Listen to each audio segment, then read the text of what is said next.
En mi caso, me voy a centrar básicamente en el modelo, como ven aquí, de intervención.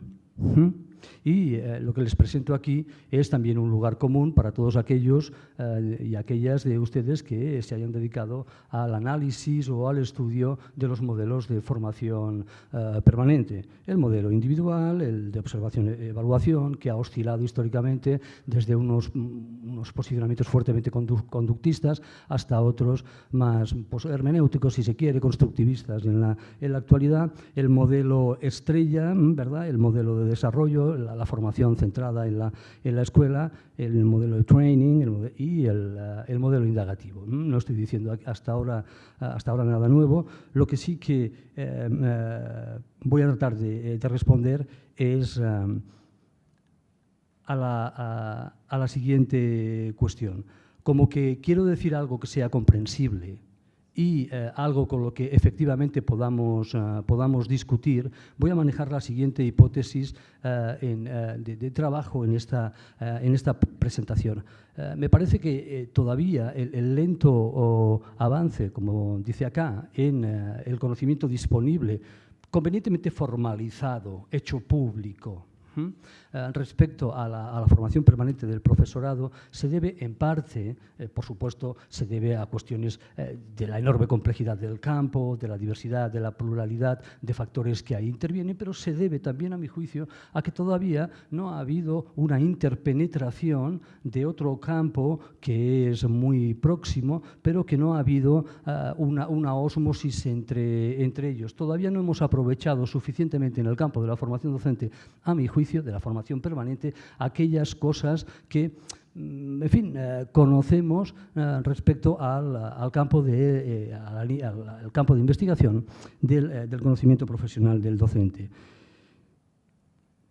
Un campo que se hace estas dos preguntas clave y que de sus respuestas podemos, a mi juicio, extraer algunas ideas importantes que pueden dotar de pertinencia. No me atrevo a hablar de la calidad, es un tema harto complejo, no seré yo quien necesitaría mucho tiempo para opinar al respecto, tiempo que no tengo, pero sí que les voy a presentar algunos de los resultados de nuestras investigaciones que pueden dotar quizá de pertinencia a la formación permanente del profesorado.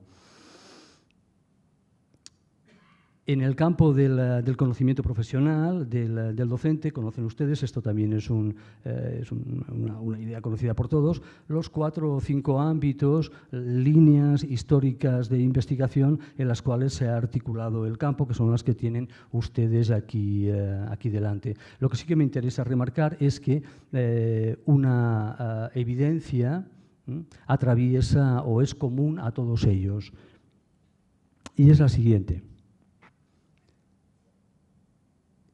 La siguiente, que genera una tensión en el campo de la formación docente, de la formación permanente del profesorado, donde existe una necesidad de estandarizar programas, de llegar a un gran número de profesores mediante una lógica de la homogeneización. Sin embargo, lo que nos están diciendo los estudios sobre el conocimiento profesional del docente es algo que va o que pone en tensión esa idea de la estandarización o de la homogeneización, como pueden ver aquí.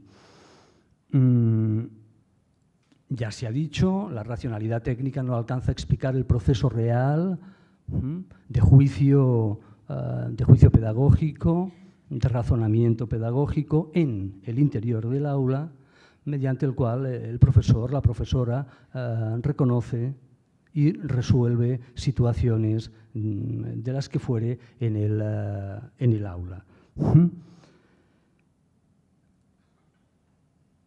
Si traigo aquí a este autor, ya para ir entrando en la segunda parte y terminar mi presentación, es porque, pese a ser un autor gringo, ¿verdad?, un autor norteamericano, todo el mundo habla de él, pero a mí me da la sensación de que, en fin, las lecturas que se han hecho de este autor, si no interesadas en ocasiones, han sido superficiales o en algunas ocasiones, digamos que poco pertinentes. De su trabajo podemos extraer algunas ideas que permiten discriminar los modelos de formación permanente en términos de pertinencia. Repito, de su trabajo podemos extraer algunas ideas que permiten discriminar, que permiten priorizar, que permiten jerarquizar, si quieren, opinar respecto a la pertinencia de los modelos de formación permanente. En términos de conocimiento profesional generado, no en términos de necesidades políticas, ideológicas del sistema, que también son otros criterios, evidentemente, que deben contemplarse a la hora de formalizar o de implementar uno u otro modelo. La primera idea es esta, la noción de conocimiento práctico, un conocimiento que se muestra cuando alguien actúa, un conocimiento que, como ven en la segunda idea, implica una relación activa con la práctica, una relación que no dimita de ella, sin entrar aquí en las causas de la dimisión de esa práctica, en la rutinización de esa práctica, muchas veces inducida por el maltrato al que históricamente los modelos de formación han tenido con los maestros y las maestras. Y, sobre todo, y he querido remarcarlo en color para que ustedes lo vean y, en todo caso, los podamos discutir, vean cuáles son sus condiciones de posibilidad, vean en qué contextos surge. El mensaje para el modelo de formación permanente es genere el modelo esas condiciones. En lugar de actuar como un modelo basado en una retórica de evidencias, en una normatividad para la malla curricular, para la innovación, abran espacios de ambigüedad, abran espacios donde el no saber pueda comparecer. Pese a que se enuncia, en ocasiones es normalmente, digamos que castrado, ese no saber. De manera que no voy a entrar en esta cuestión de la noción de competencia. Les voy a mostrar ahora un caso real de alguna de nuestras investigaciones de ese conocimiento práctico.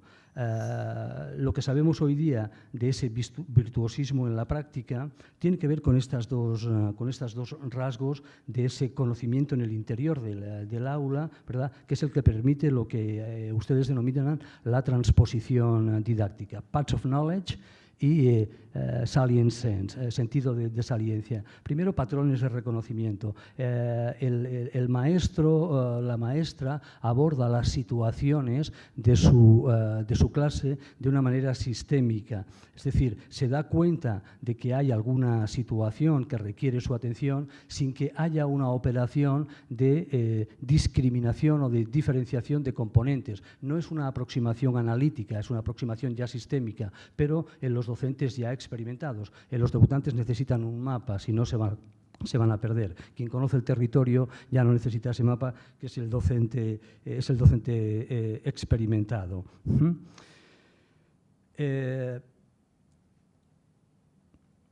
Hasta hace 20 años pensábamos que la acción pedagógica era unidimensional. Creíamos equivocadamente, desde la lógica de la simplicidad en la que habíamos sido formados, que trataba exclusivamente un acto pedagógico de resolver un problema de aula o obtener un objetivo, léase conseguir maximizar las posibilidades de un aprendizaje determinado. Hoy sabemos que, como mínimo, esa acción pedagógica es bidimensional. Además, es exploratoria. Y ahora van a ver un caso real de alguna de nuestras investigaciones. Y esta evidencia tiene unas repercusiones enormes respecto a la formación permanente, que para concluir la voy a mostrar, siempre bajo mi humilde opinión. Imagínense esta noche que ustedes, cuando llegan a su casa o al lugar donde están alojados, el lugar donde introducen la llave, se ha ido la luz. Todas ustedes conocen muy bien el procedimiento didáctico, si me permiten, pedagógico, de introducir una llave en una cerradura, ¿cierto? Pero están a oscuras. ¿Sí? ¿Qué hacen entonces? dos acciones simultáneas que mutuamente se constituyen y no una. A través de un protocolo que conocen bien, exploran, ¿cierto? Es como si el extremo de la llave fuera el final de un axón, una terminación nerviosa. Y a través de esa exploración, ustedes tratan de resolver el problema de hacer un acoplamiento estructural, en este caso con el modo del niño, el modo de la niña, de estar en el mundo o de aprender. A esas acciones las llamamos hipótesis de comprensión. Hipótesis en el sentido experimental del término y de comprensión porque proyectan una manera de entender aquella realidad oscura en la que nos sumimos. Cuando un estudiante en prácticas, cuando un maestro, a esos que, en fin, muchas veces los cambios rápidos de normativa condenan siempre a ser debutantes, ¿verdad?, pese a sus ricos años de experiencia, empieza a practicar una nueva malla curricular. Está como este ejemplo de la puerta que les acabo de poner. Está explorando a través de unos saberes que él ya maneja, pero son acciones siempre, insisto, de naturaleza exploratoria. Vamos a verlo ya con un ejemplo para ir terminando y después volvemos a los modelos de formación permanente. Vean la idea aristotélica de praxis, si quieren, la idea de pericia, que estaría recogida en estos términos que ustedes tienen aquí. Esa cosa del conocimiento en el interior de la acción o del conocimiento tácito. Les voy a mostrar una evidencia de una investigación que realizamos en España entre el año 2008 y 2011. Una de las múltiples evidencias van a comparecer, espero que no por última vez, la voz y el sentido van a comparecer aquí, la voz y el sentido de esos docentes de los que hablamos, en este caso un docente de universidad, pero a efectos de lo que yo deseo mostrarles, espero que sea pertinente, ¿verdad? Verán a este profesor cómo realiza esta hipótesis de comprensión ante una pregunta. El estudiante le hace una pregunta confusa y el profesor realiza lo que hemos denominado una interpretación didáctica. Es decir, mediante un esfuerzo fenomenológico, interpreta esa hipótesis de comprensión del estudiante, esa pregunta confusa, en términos de comprensión de la materia. Pero como está comprometido con el aprendizaje del estudiante, verán lo que sucede. Me van a permitir que lo traduzca porque está en catalán, no he tenido tiempo de rotularlo, y si aparece el mouse, que aquí está, o si no, mejor vamos a hacer así, y espero que aparezca aquí. No aparece, pues aparece aquí, no importa, no te preocupes, lo ponemos acá, muy rápidamente.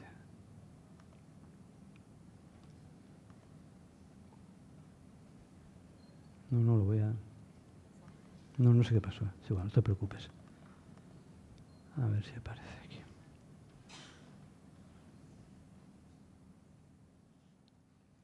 Es una clase de física, la asignatura de cinemática, el movimiento de los cuerpos macroscópicos. Están estudiando y explicando las leyes de Newton. Un estudiante hace una pregunta confusa y observen la respuesta de su profesor.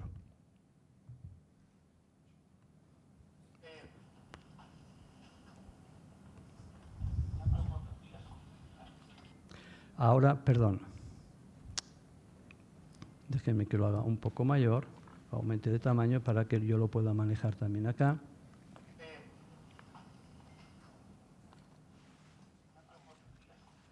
Una pregunta, dime, le dice el profesor.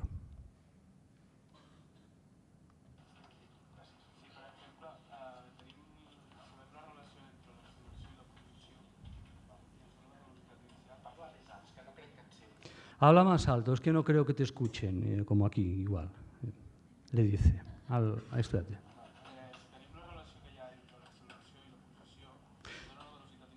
Si tenemos la relación que hay entre la velocidad y la posición y nos dan la velocidad inicial, a partir de aquí, ¿podrías, por favor, explicar cómo actúa la velocidad? Le pregunta al profesor. ¿Puedo seguir? ¿Sí? Fíjese en la comunicación no verbal del profesor, en todo caso, también. ¿Podries explicar una mica de detall, si pots? Però torna-m'ho a dir, què ens donen? A ver, vuélvemelo a decir, ¿qué es lo que nos dan?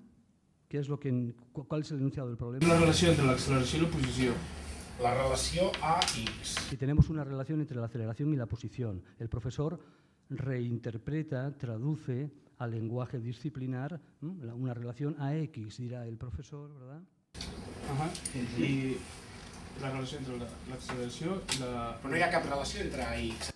Pero no hay ninguna relación entre AX, le dice el profesor. Esa pregunta es errónea. A és constant. A es constante. No pot haver-hi cap dependència funcional No puede haber ninguna dependencia funcional. entre A i X. A és una constant, és un número. X A es una constante, es un número. Verán ahora cómo cambia el plano y fíjense en el profesor. metres segon quadrat. D'acord? No sé si el que, per tant, no... Fíjense, han visto esa fracción de segundo. Después, cuando lo interrogamos, en esa fracción de segundo, que voy a volver a colocar, X metres segon quadrat. D'acord? una fracción de segundo en el que ocurren muchas cosas. Muchas cosas. No sé si el que, per tant, no ha lugar, Por tanto, no ha lugar esta pregunta. Ya acabo. A la pregunta, d'acord? Ara, potser el que tu tenies al cap... Ahora, quizá lo que tú tenías en la cabeza, vean el ángulo inferior derecho de esa pizarra, comprueban que está en blanco, voy a adelantar para no, en fin, molestarles con lo que ustedes ya conocen muy bien, que son como yo, que son las leyes de Newton, ¿verdad? Vean cómo eso está terminando ya el profesor.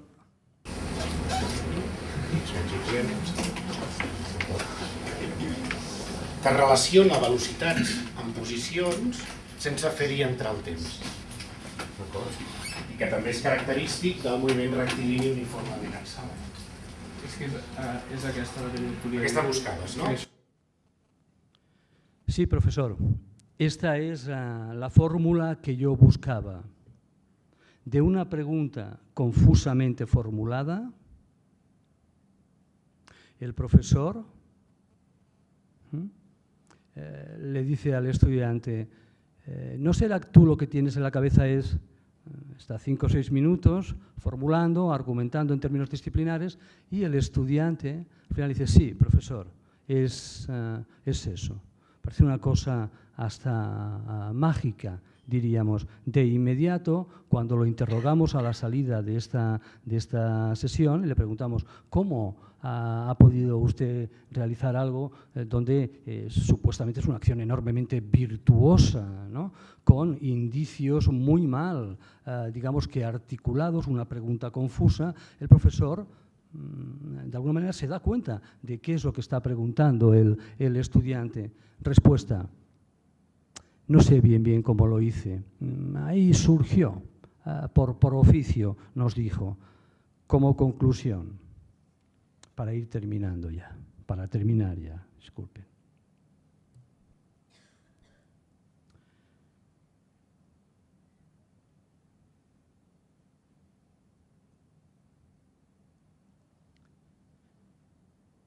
Este profesor, por lo que pudimos aprender de él, puso en marcha este tipo de conocimientos, de saberes y prácticas.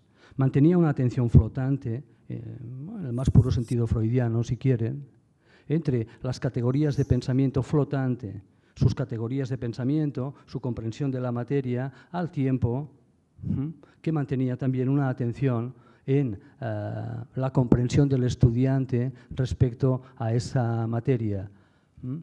Esa es la idea de mediación. Esa es una enseñanza centrada realmente en quien aprende, ¿verdad? Había un verdadero acoplamiento estructural, dinámico en este caso, entre las estructuras de pensamiento y sentido del profesor, que hacía el esfuerzo por acoplar las suyas en la de los estudiantes. Y por otra parte, había, como han podido ver, una relación, y vámonos aquí a la otra parte de la noción de praxis, la idea moral de la educación. Ya para terminar, el estudiante se sentía autorizado a equivocarse delante de su profesor. Estaba autorizado en el sentido de la idea de autoritas. En el derecho civil romano, la autoridad es algo que te confiere el otro, no es algo como la potestas que se ejerce desde el poder, desde el lugar que ocupas en la jerarquía. Ese muchacho no tenía miedo a equivocarse delante de su profesor. Y ese error entonces no circulaba, digamos, que oculto, obliterado, pues hasta su ejercicio profesional. Ya para terminar, si el sistema de formación permanente genera condiciones para que esas acciones exploratorias puedan darse en los centros educativos, probablemente sea mucho más pertinente que si parte de una lógica a veces necesaria, ¿verdad?, donde se predetermina qué es aquello que deben de saber los profesores sin que muchas veces a ellos mismos se les pregunte. Los profesores, a mi juicio, tienen que ver a su propia manera aquello que tengan que ver. Y nadie más puede verlos por ello, por mucho que se les diga, y a veces se les dice de muy malas maneras, en ocasiones edulcoradas con las necesidades del país, edulcoradas estos días, se ha dicho, con mucha razón, a mi juicio, no partir de la idea de déficit. Sin embargo, en algunos contextos no se parte de la idea de déficit, pero se le sigue diciendo al profesor no solo lo que tiene que pensar, sino quién tiene que ser, ¿verdad?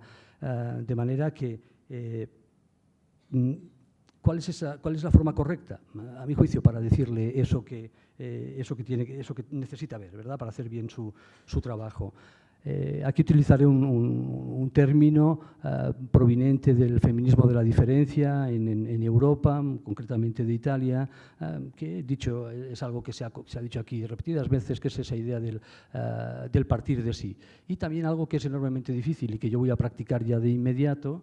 El mejor maestro que yo he tenido en la Universidad de Barcelona era un profesor de filosofía, se llamaba José María Valverde. Muchos de los colegas y las colegas aquí lo habrán conocido. Íbamos a clase durante la dictadura militar y allí además íbamos a clase de todas las áreas. Iban la gente de filosofía, pero íbamos también los de otras áreas, porque allí además de filosofía hacíamos otras cosas que era necesario hacer en aquellos momentos en mi país. Y nos decía, a todos ustedes que se van a dedicar a la educación, que tienen esa misión imposible, como decía Freud, pero matizando lo que ha dicho esta mañana nuestra colega, yo diría que es una misión imposible, afortunadamente, porque no se dejan. Afortunadamente porque no se dejan, ¿verdad? Porque hay una resistencia, ¿verdad?, que parte, podemos llamarlo de la libido o del deseo de estar en el mundo, dígalo como quieran, ¿verdad?, pero no se dejan. Nos decía, tendrán una dificultad enorme todos los educadores, y quien no supere esa dificultad, nos decía el profesor Valverde, más vale que se dedique a otra cosa. Nos decía, lo más difícil de la educación es aprender a callarse. Aprender a callarse, nos decía, en el sentido literal en ocasiones, pero sobre todo en el sentido metafórico, ¿verdad? ¿Y por qué es necesario? Aquí conocen ustedes muy bien pues, la obra de Pierre Bourdieu, ¿no? Todo por el profesorado, ¿verdad?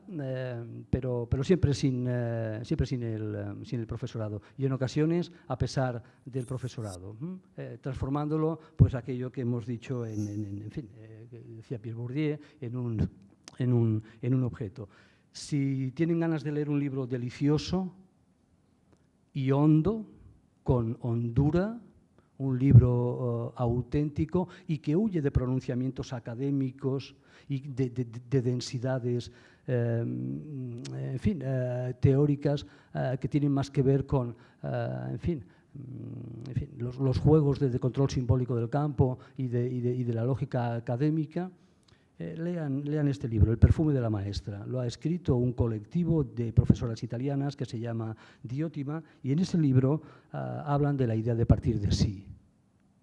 Reivindicar el derecho a sujetarse en nombre propio a los diferentes discursos que el sistema de formación permanente les pueda plantear. Un sistema que acompaña, un sistema que evidentemente tiene la obligación de proponer unos límites discursivos, algo sobre lo que se deba pensar, pero que acompaña, que él mismo es un modelo pedagógico, el mismo sistema. Un sistema que da la palabra. Ya para terminar, si el sistema da la palabra, si el profesor da la palabra, como ven aquí, manejando el sentido último de lo que deba ser pensado, entonces da dos cosas, da la palabra y el control social. Y entonces no la da, porque dar la palabra, como ven aquí en el texto, es decir, la posibilidad otra, decía Foucault, de constituir al otro como alguien distinto. De dar la posibilidad otra de decir algo distinto a lo que ya dicen. Perdón si me he pasado, pero muchas gracias. Soy profesora e investigadora de esta casa, de la Universidad Nacional de 3 de Febrero y de la UBA, Universidad de Buenos Aires, en el campo de la pedagogía y la didáctica universitaria. Y es desde ahí donde haré el recorte de mi participación o la focalización, como dicen otros, alrededor de este panel de calidad y pertinencia de modelos institucionales de formación de docentes, en un sentido permanente, y lo voy a hacer desde la perspectiva de la formación del docente universitario. Voy a compartir con ustedes algunas reflexiones en torno a este peculiar tipo de docente que es el docente universitario, presentando algunas notas que lo caracterizan, acciones de cooperación que se están dando o que se han dado en el marco del Mercosur, antecedentes de la formación pedagógica en la universidad y presentación de algunas experiencias alternativas de formación del docente universitario que se dan en nuestro contexto. Entonces, enmarco esta presentación con una breve referencia a esto que digo de peculiar del docente universitario, considerando cuáles son sus características intrínsecas. En ese sentido es peculiar, no solo porque desarrolla otras prácticas institucionales previstas, como es la investigación y la extensión, junto a la docencia, sino porque dentro de los docentes del sistema, como regularmente se dice, es el único docente que no ha sido preparado explícitamente para ejercer esa práctica de la enseñanza en la universidad. La legitimación de su inserción institucional está dada por concursos abiertos donde se valora la expertise y el dominio de una estructura científica en su área de pertenencia y de formación. Entonces, aparecería ahí un área de vacancia, ¿no?, en la misma institución universitaria, donde se advierte que este profesor no es solamente profesor de su área, es decir, de la matemática, la ingeniería, la medicina, sino que también es formador de formadores en un campo específico, es decir, es formación de docentes. Y formación de docentes porque muchas de nuestras universidades forman docentes en todos niveles del sistema y otras, por lo menos, en el nivel medio y superior. Y también está formando médicos, ingenieros, matemáticos, que luego van a ser profesores universitarios. Entonces aparecería ahí un área, insisto, de vacancia para la cual él se maneja con su estructura científica de pertenencia. En este sentido, no estamos negando la importancia del saber y de la cientificidad del profesor universitario en el desarrollo de sus tareas, sino que estamos señalando solamente cómo la universidad históricamente está en deuda en relación a una de sus prácticas más reveladoras de su identidad profesional, como es la práctica docente en este nivel. Los encuadres hermenéuticos y críticos que cobran presencia en el siglo XX en todo el campo de las ciencias sociales afectan la manera históricamente simplista de concebir a la docencia como una transmisión de saberes y apuntan desde allí al reconocimiento de la enseñanza como una práctica compleja y multidimensionada y como tal de carácter definido, decimos, por la contextualización, no solo en función del contenido que marca el cómo enseñar, sino también desde esta mirada hermenéutica y crítica, el contexto también son los sujetos y los entornos institucionales y sociales amplios. En la actualidad, la preocupación por la formación pedagógica de los docentes universitarios decimos que es un tema de creciente interés tanto a nivel nacional y regional. Ayer asistíamos a una de las mesas de comunicaciones donde predominaba el tema de la enseñanza en la universidad y nos parece interesantísimo.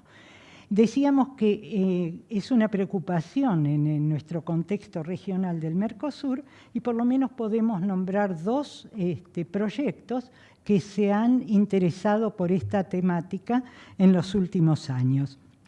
Y menciono nada más un proyecto multinacional que fue coordinado por la Universidad Nacional de Córdoba y otro coordinado por nosotros con la Unicinos de Brasil. El primero, de la Universidad de Córdoba, se refiere a la construcción cooperativas de políticas y estrategias de formación de docentes universitarios en la región y participaron, el proyecto fue 2011-2012, participaron 10 universidades del Mercosur educativo. Ahí fundamentalmente participaron equipos de gestión de cada universidad y se centró en la producción de conocimientos acerca de la formación de docentes universitarios y el lugar que se le reconoce en estos sistemas, a la formación del docente, en los sistemas de acceso, permanencia y promoción de su personal. De este proyecto sacamos algunas conclusiones que dicen que con la recuperación de la democracia en los 80, las universidades inician discusiones y programas de formación docente en la universidad, especialmente en Argentina y Uruguay. Por otro lado, señalan que las leyes de educación superior de los 90 sirven de marco propicio para el anclaje de los programas de formación docente en los posgrados. Sobre esto haremos referencias después. Y por último, señalan que queda pendiente la articulación entre la formación docente y los dispositivos de evaluación y de carrera docente. La formación pedagógica de los docentes no es valorada específicamente para el ingreso y la promoción en la carrera del docente universitario. El otro proyecto es el proyecto conjunto Mercosur-Argentina-Brasil, estrategias institucionales para el mejoramiento de la calidad de la educación superior y el desarrollo profesional docente, uno de cuyos productos presentamos recién en la presentación de libros que se hizo en el marco de este congreso, y ahí trabajamos 4 universidades argentinas y 4 universidades brasileñas, coordinadas por la Unicinos. La coordinadora del proyecto por Brasil está aquí, es María Isabel da Cunha, y enfocó como una de las principales estrategias para ese mejoramiento la formación profesional de los docentes. Y ahí vimos que ocupa un lugar prioritario en los esfuerzos de los 3 países por una mejor educación universitaria.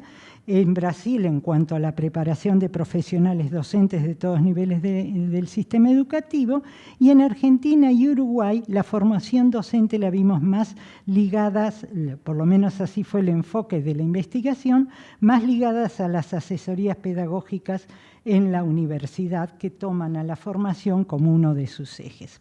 Nos interesaría, en el caso de Argentina ahora, ver algunos antecedentes. Sí, y voy a ser breve por el tiempo, ¿no? La coordinadora, sí. Si nos remontamos a uno de nuestros hechos políticos educativos argentinos más importantes, la reforma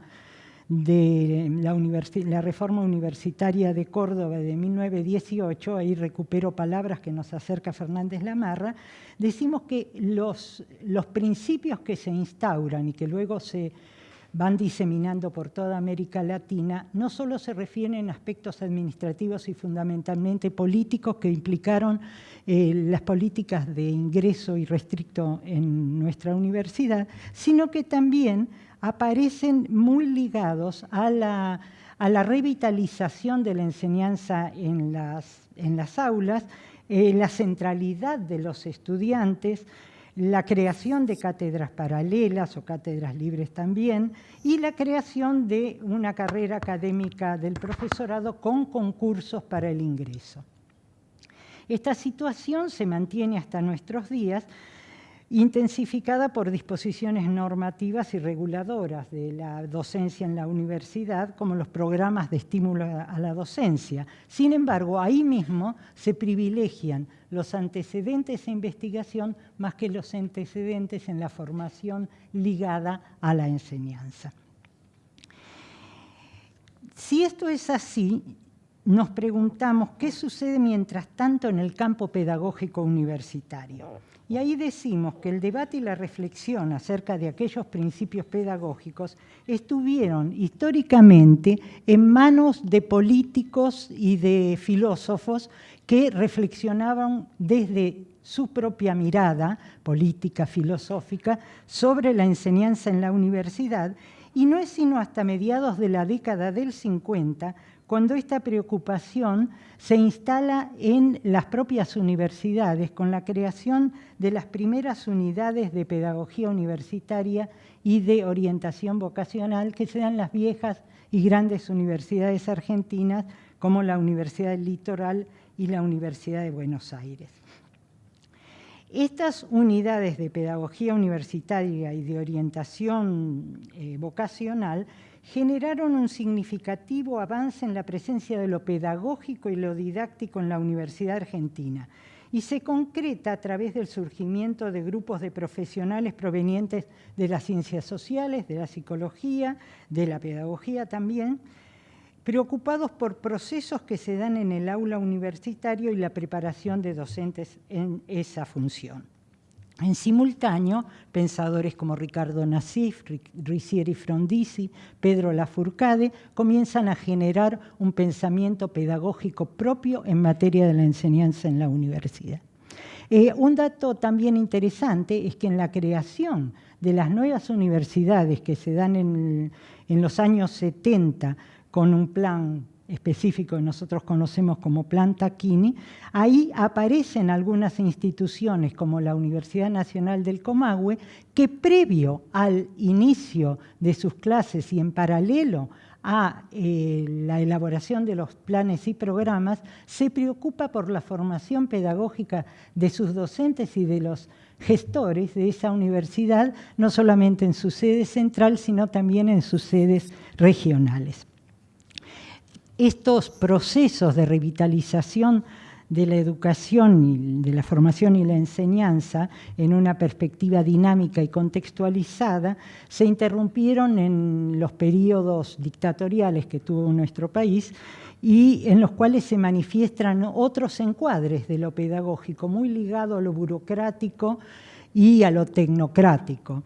Si ustedes me permiten, utilizando las metáforas que identifican modelos de desarrollo profesional según Sachs, podemos decir que estas acciones que limitan lo pedagógico a lo técnico pueden identificarse con las metáforas que utiliza Sachs como de reinstrumentación, en las que la acción del profesor se limita a asimilar conocimientos y prácticas experimentadas y proporcionadas por expertos, y de remodelación, donde se enfatiza el consumo acrítico de conocimientos. Esto marca, según Morgado, un camino tecnocrático e instrumental de la formación docente. Con la recuperación de la democracia se implementan diversos dispositivos, a mediados de los 80, se implementan diversos dispositivos centrados en la mejora de la calidad de la enseñanza. Y las asesorías pedagógicas retoman esta bandera, diríamos así, y son convocados para apoyar la reforma curricular que demanda una universidad democrática. Esto que se da en las grandes universidades, la Universidad de Córdoba, la Universidad de Tucumán, la Universidad de Buenos Aires y otras universidades del país. ¿Ya estoy? Bueno, voy a solamente decir entonces muy brevemente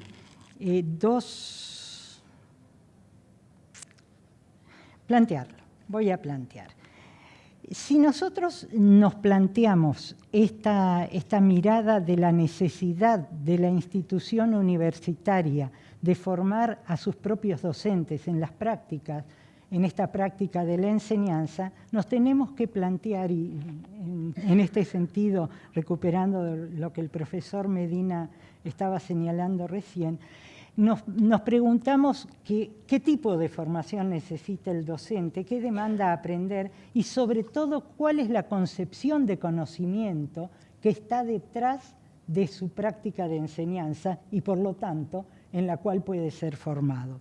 Y entonces nos preguntamos si reproducirá el sistema de formación al conocimiento entendido como algo acabado, sin raíces, descontextualizado históricamente, en el que la tarea del alumno es solamente repetición de palabras, textos, corta y pega, decía hoy uno de los colegas que presentaron libros, que privilegie el pensamiento convergente, la respuesta única y verdadera, que no trabaja con la duda, o por el contrario, será necesario enfocar al conocimiento a partir de su localización histórica, su producción, como algo provisorio y relativo, y estoy apropiándome de palabras de Mabel da Cunha, donde la teoría se relaciona con la práctica de manera dinámica y aceptamos que pueda generar conocimiento.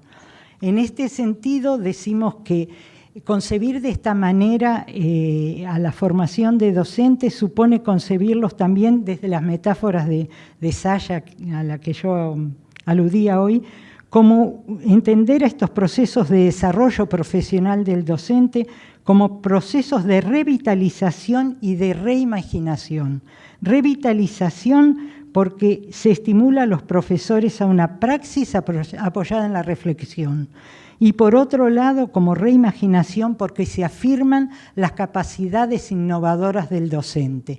Y en este sentido es que decimos que hay experiencias muy interesantes, que en otro momento comentaremos, que se han desarrollado en nuestro país, pero que también se han trasladado a otros países, donde se trabajan formas no convencionales de formación de docentes centrados en el análisis de sus propias prácticas, sin desdeñar, o mejor dicho, formalizando y dejando su reflexión a la luz de marcos teóricos que permitan entonces al docente apropiarse de formas que le permitan justificar y desarrollar también ellos sus propias prácticas. En este sentido, decimos que la universidad actual, heredera de tantos logros y hackeada también por las deudas con su contexto y con sus docentes, decimos que si se afirman estas formas de formación de docentes universitarios, la universidad tiene la posibilidad de renovarse y apostar al cambio, reconociendo los anclajes culturales y la importancia del mundo subjetivo de los actores, sus prácticas situadas, como punto de partida para asumir actitudes de compromiso en esa transformación. Nada más. Buenas tardes a todos y todas. Agradecer primero a los organizadores por esta invitación y quería comentarles que esto parece que se mueve solo, pero bueno.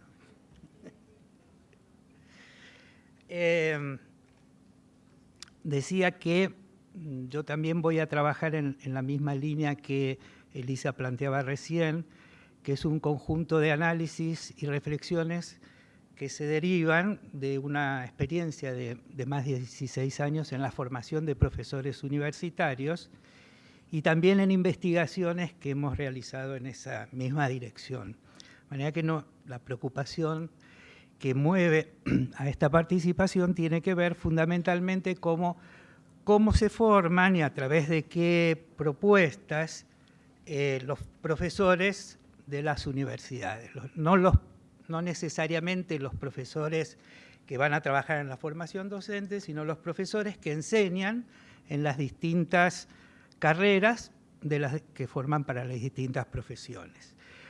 Y una cuestión de arranque que me parece importante plantear es, bueno, algo que ya en varios grupos de investigación compartimos, y es que, como decía recién Elisa, si no, no la usamos. Como decía recién Elisa, la preocupación por la formación específica de los docentes de las universidades es un tópico relativamente reciente en el desarrollo de la pedagogía y de la formación. Podemos pensar en 20, 25 años atrás, no mucho más, salvo algunas experiencias de estas unidades de pedagogía que mencionaba Elisa recién, pero más fuertemente, yo diría en los últimos 20 años, empieza en nuestro país una fuerte preocupación por, bueno, este docente que accede a su lugar de trabajo por su conocimiento técnico en torno a, digamos, su profesión, se convierte en algo que se necesita, que es en un enseñante de su profesión. El panel se llama Calidad y Pertinencia, y yo creo que todos, cuando me puse a pensar esta ponencia, me acordé de un diálogo muy interesante que aparece en Alicia a través del espejo, de Lewis Carroll, y no sé si ustedes recuerdan que en esa historia había un personaje que se llamaba Humphrey Dunphy, y Humphrey Dunphy decía, cuando yo empleo una palabra, con el mismo, dijo Humphrey Dunphy, con el mismo tono despectivo, esa palabra significa exactamente lo que yo quiero que signifique. Ni más ni menos. La cuestión es saber, dijo Alicia, si se puede hacer que las palabras signifiquen cosas diferentes. A lo que Humphrey Dunphy contestó, la cuestión es saber quién dará la norma y punto, ¿no? Entonces, digo, en esta polisemia de pensar la calidad y la pertinencia que están utilizadas en nuestra terminología pedagógica, yo voy a decir desde dónde pienso estas dos ideas. Por un lado, en torno a algo que un colega brasilero, José Díaz Sobrino, afirma que tiene que ver con una situación contextual. Como ustedes ven, dice, en los países ricos se ha puesto en el centro de la agenda el tema de la calidad, juntamente con la evaluación, la acreditación y garantía de calidad, pero promoviendo importantes cambios semánticos. De un modo especial, los países hegemónicos ahora practican y proponen criterios de calidad sin considerar las dimensiones políticas y sociales de los sistemas. Hago un alto ahí. Y digo, por ejemplo, pensemos en la utilización o la aplicación de todos los instrumentos que surgen a partir del informe PISA, utilizados en contextos que poco y nada tienen que ver con en los contextos donde estos instrumentos fueron efectivamente diseñados. La otra cuestión, entonces, una primera cuestión que quiero plantear es, la calidad no me parece que sea un absoluto. La calidad no es un universal. La calidad está vinculada al contexto en el cual la pensamos. Y la otra cuestión es la pertinencia. Hay muchas también definiciones acerca de pertinencia. A mí me parece interesante esta, que se refiere al grado de correspondencia que existe entre los fines de una institución y los requerimientos de la sociedad. Es decir, yo creo que la pertinencia en la formación del docente universitario no se puede pensar al margen de qué es el profesional o de cómo pensamos que debe ser ese profesional que se está formando en la universidad. Y en este sentido, para analizar estas cuestiones, yo voy a tomar dos referencias que me parecen necesarias. Lo que he denominado digamos, el modelo dominante hoy en la enseñanza universitaria, que no es uniforme a todos, pero que por eso lo menciono como dominante, como algo que se ve muy frecuentemente, y el contexto de la universidad, que yo creo que, y esto lo voy a trabajar dentro de unos minutos, la universidad de masas que ha adoptado, digamos, el sistema escolar como referencia de organización institucional y que me parece que también va permeando con esa forma de presentar su organización determinadas prácticas en la enseñanza universitaria.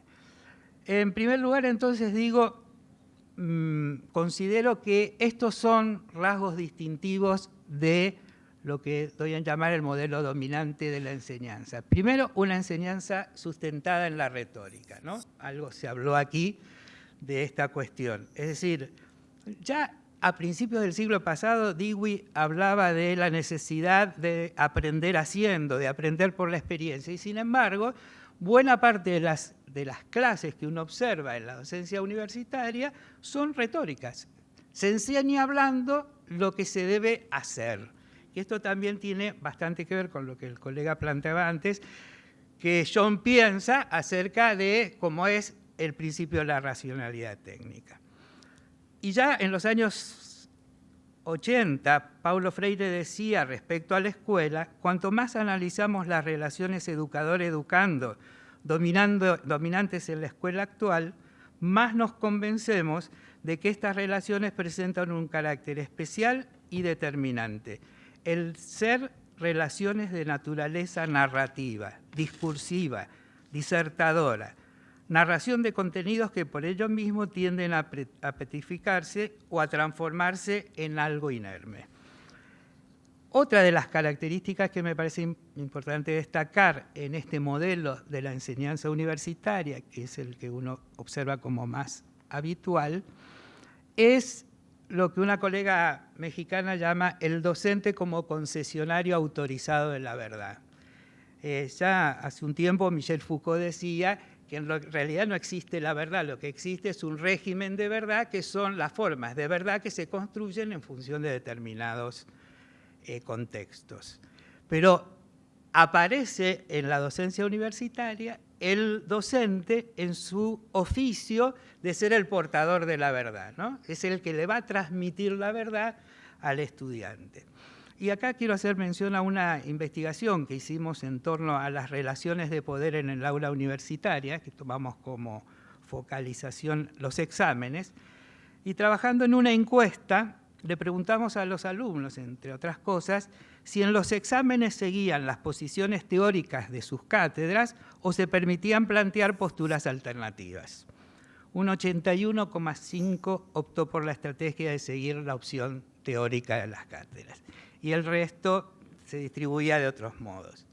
Y en el análisis de entrevistas de tipo cualitativo encontramos algunas cosas como esta. Dice una estudiante: sigo las posiciones teóricas de la cátedra, de otro modo no aprobás, y la idea es recibirse, ¿no? Otro dice: yo tengo una estrategia, con los profes que creen que se las saben todas y no aceptan debatir sus posturas, acato, o al menos hago que acato. Y cuando hay espacio para el debate, aprovecho para discutir en el buen sentido. Y esto yo lo encuentro muy vinculado al siguiente rasgo de la enseñanza universitaria, que es lo que dio en llamar la insignificación de los conocimientos. Una autora chilena, Verónica Edwards, hace una diferenciación entre cuando los sujetos, cómo se relacionan con el conocimiento, y dice que los sujetos se pueden vincular con el conocimiento a través de relaciones de exterioridad o de interioridad. Las relaciones de interioridad son las que interpelan al sujeto en torno al contenido y a la temática que están trabajando. Las otras que se le imponen, que no tienen relaciones con su contexto, ni con su vida, ni con sus necesidades, el estudiante busca la manera de aprobarse, que generalmente, como esto está vinculado luego a lo que vamos a comentar, que es el sistema de evaluación, lo que hace es lo que Perrenú llama el oficio del alumno, que es, bueno, ¿qué tengo que hacer para aprobar? Entonces, no para comprender, sino que tengo que hacer para acreditar. Yo voy a dar un ejemplo que me parece muy claro, aunque corresponde a la escuela primaria inclusive, pero que relata Edwards en uno de sus trabajos. Dice que en un momento una maestra le dice les da a sus alumnos un problema de esos típicos. Si tienen 10 bolsitas con 10 caramelos cada una, ¿cuántos caramelos hay? Y entonces uno de los niños le dice, maestra, ¿este problema es de sumar o de multiplicar? Y la maestra le contestó, es de multiplicar. Craso error, porque podía ser de sumar como de multiplicar. En realidad, la multiplicación no es otra cosa que una suma abreviada. ¿Qué podría haber generado? Entonces, la relación que él establece con el conocimiento es, yo tengo que saber cuál es la operación. No me preguntes, no tengo que comprender. Yo necesito saber cuál es mecánicamente la operación a realizar. ¿Es un problema multiplicar? Multiplico. ¿Es un problema sumar? Sumo. ¿Cuál hubiera sido una intervención distinta para promover el análisis crítico? Probá cuál de las dos pueden resolver el problema. Esto me parece que, digamos, son estas características. Otra, sobre la cual no voy a abundar porque es habitualmente tratada en muchos trabajos, pero que no está bien resuelta todavía en las universidades, es la vinculación teoría-práctica. Y acá solamente voy a dar un ejemplo de algo que me relataban en una investigación los profesores de una de nuestras facultades en la universidad. Los profesores dividen su tarea entre trabajos prácticos y clases teóricas. Ahora, en esa facultad, los alumnos primero tienen que aprobar los trabajos prácticos para después rendir los exámenes teóricos. Ahora, mi pregunta es, ¿cómo pueden resolver los problemas prácticos sin teoría? Y los pueden resolver por algo que voy a abordar dentro de unos minutos, que es la fragmentación del conocimiento académico. La división del trabajo académico en asignaturas, en trabajos prácticos, en clases teóricas, hacen que cada una de estas cuestiones que son necesarias para organizar un diseño curricular, se tornen unidades cerradas y autosuficientes. Y en la medida que son cerradas y autosuficientes, no hace falta un conocimiento. Entonces, lo que hay que resolver es la cuestión planteada en esa unidad. Por eso nos ocurre muy a menudo que decimos, pero ¿cómo estos alumnos no saben algo si cruzaron tal materia? Y porque el conocimiento se presenta de un modo tan fragmentado que no necesita, es como el otro alumno, no necesita saber cómo se resuelve el problema. Con que le digan si es de sumar o multiplicar, ya está. Y piensen cuántos alumnos de los que transitan nuestras aulas universitarias resuelven muchas cosas así. Cuando en esta investigación le preguntábamos acerca de los exámenes, nos decían, mira, vos tenés que resolver el problema de examen. Después no te acordás de nada de lo que estudiaste, ¿no? Esto bastante habitualmente. Y a esto contribuye fuertemente algo que yo denomino la concepción externalista de la evaluación. O sea, la evaluación no aparece como un aspecto dentro del proceso de enseñar y de aprender, sino aislada absolutamente, sí, aislada del proceso de enseñar y aprender. Y entonces podemos encontrar esto que surge en una observación. Dice la profesora el primer día del curso.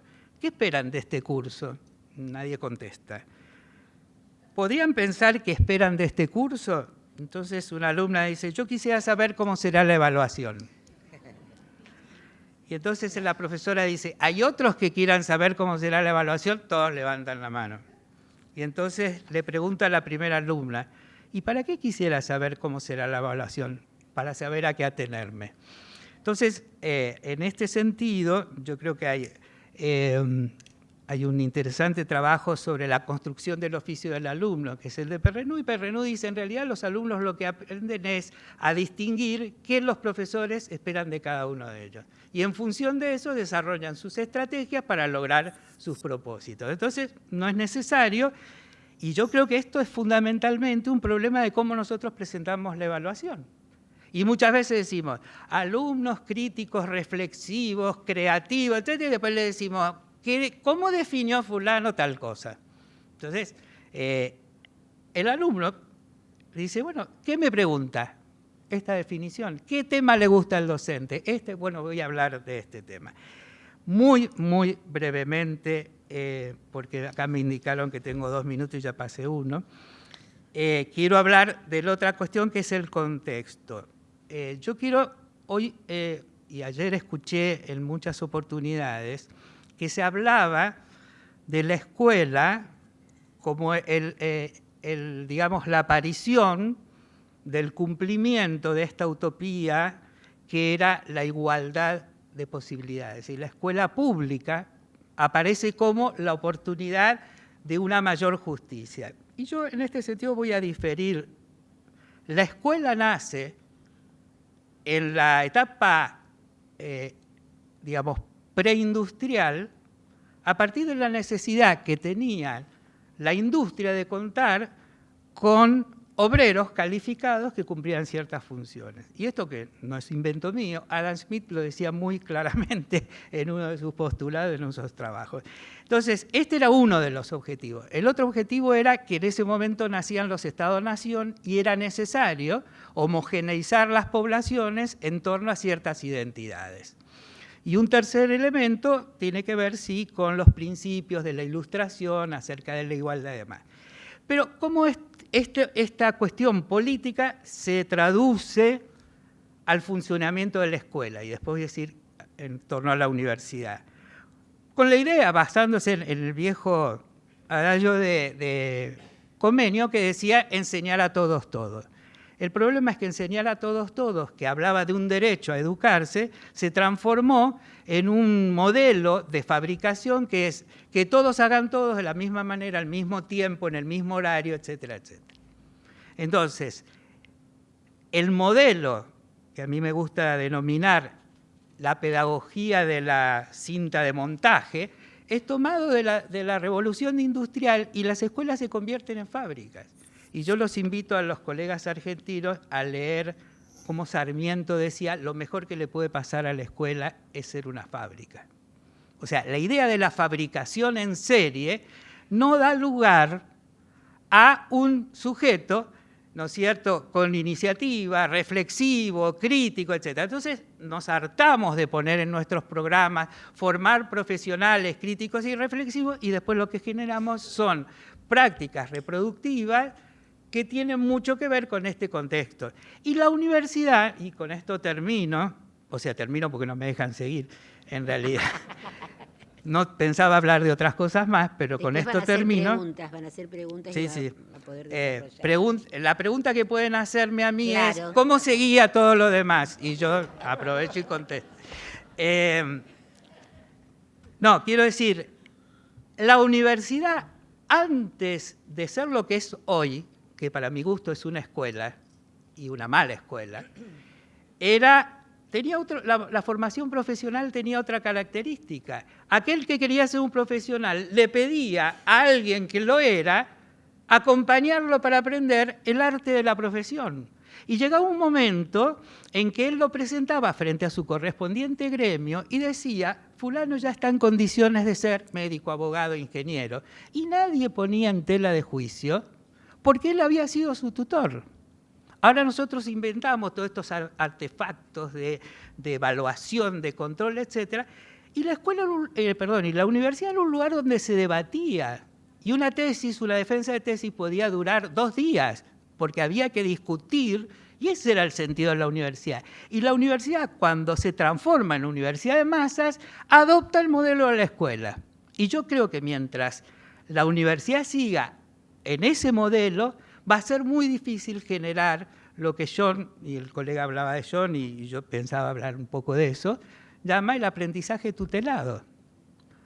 Es decir, el aprendizaje tutelado, aquel de la prehistoria de la universidad, es un modelo a tener en cuenta que puede contrarrestar este modelo que apunta a que nuestros estudiantes sean poco críticos, poco reflexivos, reproductivos, o que se acomoden, según el oficio, a lo que cada uno de nuestros colegas, incluidos nosotros, pretendemos de ellos. Bueno, nada más. Gracias. La verdad que resulta siempre difícil ser el último, ¿no?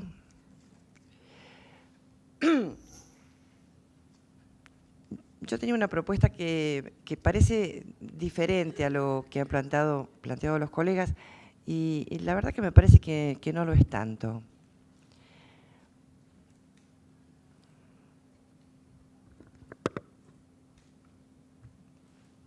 Pensaba empezar con esta frase de Fulan que dice: la educación del profesorado tiene el honor de ser al mismo tiempo el peor problema y la mejor solución de la educación.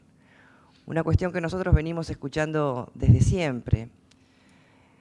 Quiere decir que cada vez que hay un cambio curricular, cada vez que hay incluso una gestión de gobierno diferente, el primer planteo es modificar la ley de educación, el diseño curricular, porque en realidad ninguno de los docentes sabe muy bien qué es lo que hay que hacer para enseñar a los estudiantes, porque los resultados no son lo que todos esperamos y que en principio hay que cambiar el diseño curricular de formación, pero además a todos los que están ya en las aulas hay que capacitarlos, hay que reconvertirlos, hay que iniciar alguna clase de formación continua y formación permanente. Y en estos días de congreso hemos escuchado muchos enfoques alrededor de lo que significa la formación permanente o de lo que se puede hacer a partir de la formación permanente. Me parece que el nombre del panel nos puede dar alguna idea.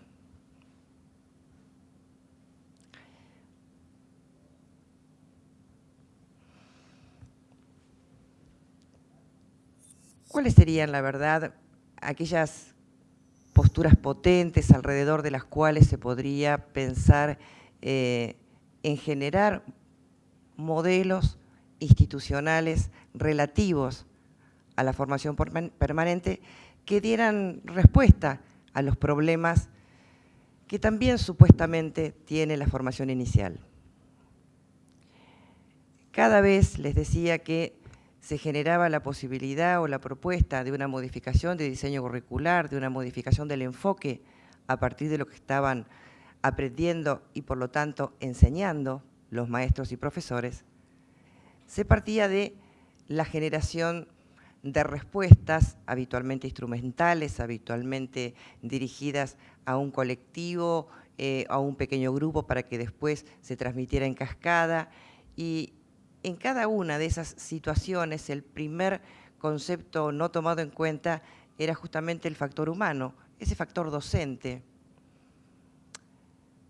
que tenía como carga ser el responsable de todo lo que pasaba, responsable de los cambios que había que lograr, que además estaba sobrecargado por la tarea previa, por la culpabilización que se hacía de él, que estaba obligado en escasos tiempos habitualmente, y todos los colegas argentinos que están aquí saben que la instalación de una reforma curricular suele exigir a los docentes que en ese mismo año de instalación de reforma se produzcan en él todas las transformaciones internas, las transformaciones de conocimiento, de postura, de cambio de paradigma,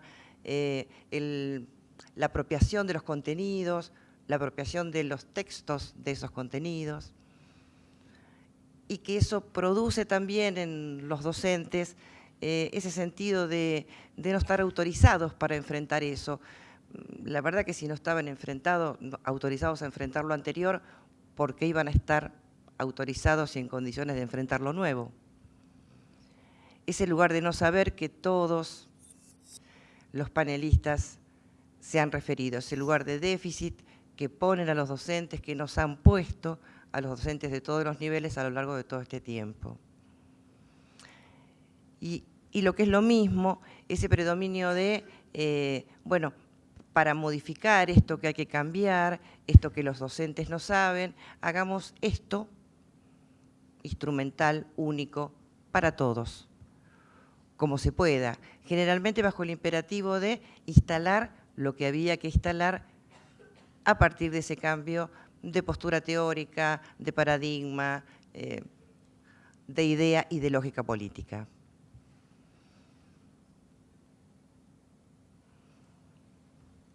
Pero pensando en lo que hemos estado escuchando a lo largo de estos 2 días, este panel se llama Calidad, Pertenencia y Equidad. ¿Cuál es el mejor modelo institucional? ¿Cuál sería el más potente modelo institucional de calidad y de pertinencia para la formación permanente? Y acá, la verdad que creo que todos o la mayoría de los colegas tratamos de no meternos a tratar de identificar o de definir el concepto de calidad, pero sí me parece que habría que trabajar con el de pertinencia que se asocia con el concepto de equidad. Nosotros decimos genéricamente, y ahí me parece que podemos estar de acuerdo, que una propuesta formativa es de calidad cuando es adecuada metodológicamente, cuando es adecuada académicamente y cuando tiene una perspectiva político-pedagógica clara. Y que las condiciones de pertinencia tienen que ver con la demanda del sistema, con lo que se espera que se conseguir ese sistema a partir de sus necesidades, vacancias y problemas, lo que espera conseguir con esa formación en ese universo de docentes, habitualmente separados por nivel, docentes de inicial, de primaria, de secundaria, de las modalidades. Pero también debe ser considerada la posibilidad de que esa pertinencia tenga un punto realmente central en la necesidad, la preocupación, los intereses, la edad, la biografía y lo que haya transitado ese docente en particular. También muchos de los que estamos aquí hemos recorrido instancias de formación que no tenían que ver con ninguna de estas cosas, por lo menos las individuales, las personales. Es muy difícil que una propuesta, una única propuesta, responda a ese interés subjetivo de cada uno de los docentes, excepto que cumpla con alguna otra condición de la que después vamos a hablar. Y yo agregué aquí una condición de equidad que tiene que ver con que la propuesta, especialmente la propuesta de la que yo estoy intentando contar, que tiene que ver con ese componente de política de Estado, una propuesta que atraviese todas las necesidades, todas estas necesidades de las que hablaba de los sujetos docentes, que atraviese también todas las metas y objetivos que se propone ese Estado, que ha estado analizando cuáles eran las demandas del sistema educativo, pero que además va a estar dirigido a un universo absolutamente distinto, no solo por los niveles, no solo por las edades, no solo por las biografías, no solo por las posturas, y trabajar en un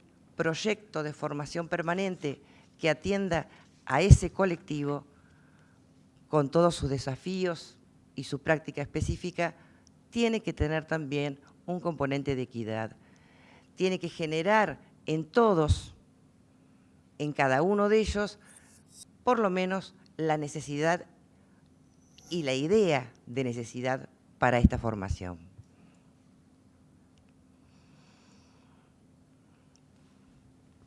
Pero en realidad, con esta aproximación, con estos primeros datos, de lo que queríamos hablar era de los modelos institucionales.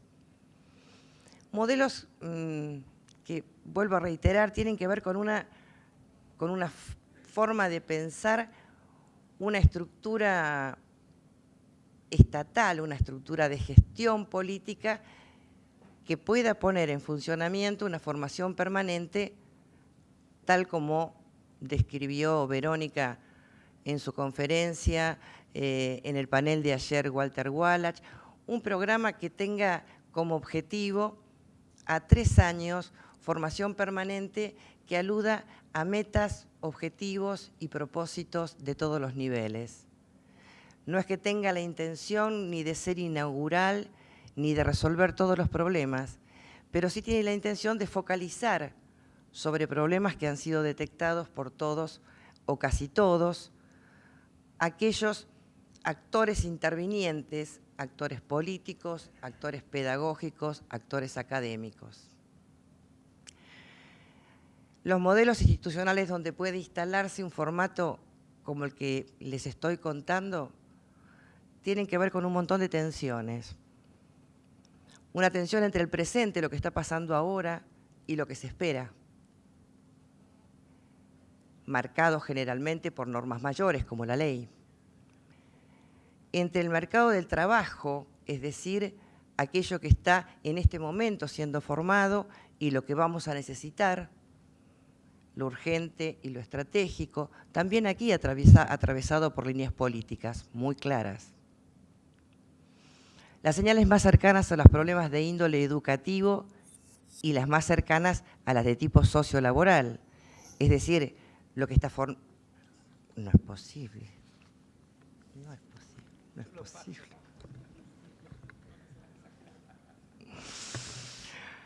Se va volando.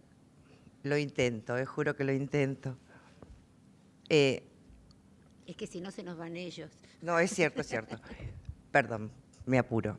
Las perspectivas e intereses diversos de los diversos actores, de los distintos actores del sistema, y el modelo instrumental o el modelo de desarrollo, elegido el modelo de desarrollo para poder hacer todo esto que nos estamos proponiendo.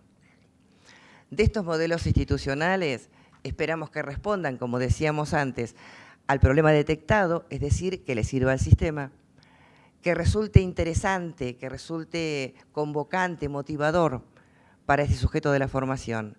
Y de los modelos institucionales se abona a que las propuestas incluyan el intercambio y el trabajo colaborativo situado en las instituciones y puedan anclar estos modelos también en los niveles para los que se forma, y aquí me estoy refiriendo específicamente al subsistema de formación docente. El modelo institucional que propone y ejerce esta política educativa tiene determinados principios que hacen factible y posible su instalación. Ellos son la construcción federal, la elaboración participativa de normas, la atención a los diferentes niveles y alcances de concreción de la política, los recursos financieros y la institucionalidad y la instalación del proceso. ¿Qué quiere decir esto? Que un modelo que proponga la formación permanente, que tenga en cuenta pertinencia, calidad y equidad, tiene que reunir como componentes básicos una construcción entre todos, una construcción colectiva que tiene que ver con la construcción que acompaña un proyecto político nacional, que es refrendado por un proyecto político de cada una de las provincias, que tiene un ida y vuelta obligado a través de recursos gremiales y todos los recursos que tenga cada una de las jurisdicciones para poder escuchar cuáles son los problemas que las jurisdicciones presentan, que además tenga por detrás el recurso del Estado Nacional y no solo el recurso financiero, que ya es absolutamente importante, sino la estabilidad de ese recurso y la propuesta de instalación a través de todos sus actores institucionales, supervisores, directivos, docentes, formadores de formadores, y en el caso de este programa, los estudiantes de formación docente, para la instalación más allá de estos 3 años de este proceso. Voy, como me enseñaron, voy pasando rápido. ¿Cuáles son los desafíos? En principio, un desafío, un imperativo ético, el cumplimiento de la Ley de Educación Nacional. Hay 2 artículos que no podemos soslayar y que tenemos que leer y releer todas las veces. El primero, que la capacitación es un derecho y una obligación de los docentes, artículo 67. Y el otro, el artículo 73, garantizar y revalorizar la formación docente como factor clave del mejoramiento de la calidad, ofreciendo diversidad de propuestas y dispositivos para la formación posterior a la formación inicial que favorezca el desarrollo profesional de los docentes de todos los niveles y modalidades de la enseñanza. Hay otro montón de compromisos que queremos lograr, y yo no sé si se ve, si se lee bien,